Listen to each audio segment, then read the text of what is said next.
Well, I hope you guys had a nice Easter. Um, I'm not going to talk bad about California this morning. As I've mentioned before, I always lived out there. I was born and raised up in the North Bay area. A lot of good memories, a lot of good times, and I'm still good out there. And I can still cruise my Chevelle up and down Santa Rosa Avenue and Mendocino Avenue, and there's not going to be any problems. In fact, some might say, "Hey, welcome back." You know, we have our own casino out there, and like I said, I'm still good out there. When I left for a few reasons. I left California due to high prices, politics,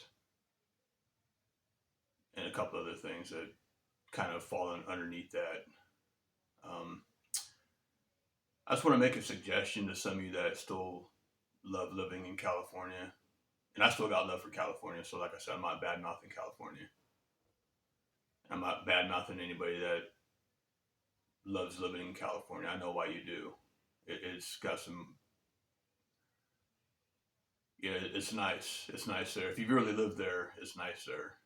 But I just want to make a suggestion to the Trump haters, those of you that want to knock Trump and you knock Trump supporters and you're a California resident. I just want to make a suggestion to you. I would look into the four families that run your state: the Newsoms, the Pelosi's, the Browns, and the Gettys. Those four families, if you suspect that your state's nosediving at all,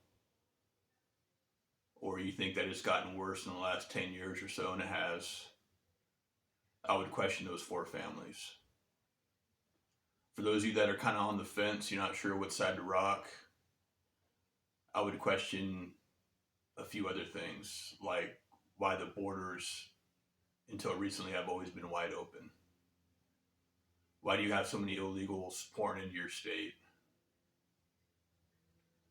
Um, why is unemployment so high in your state? Why is homelessness so high in your state? Um, on paper, California is the most healthiest state in the nation, or one of the most, if not the most. But in 2020, they had the most strict lockdowns and shutdowns when that C stuff was running around, the 19, whatever they called it. And as a whole, America is supposed to be home of the free or land of the free. And again, California has probably got one of the most highest incarceration most people incarcerated. There's some things to think about. So before you knock Trump and you knock Trump supporters, you need to check your own leadership.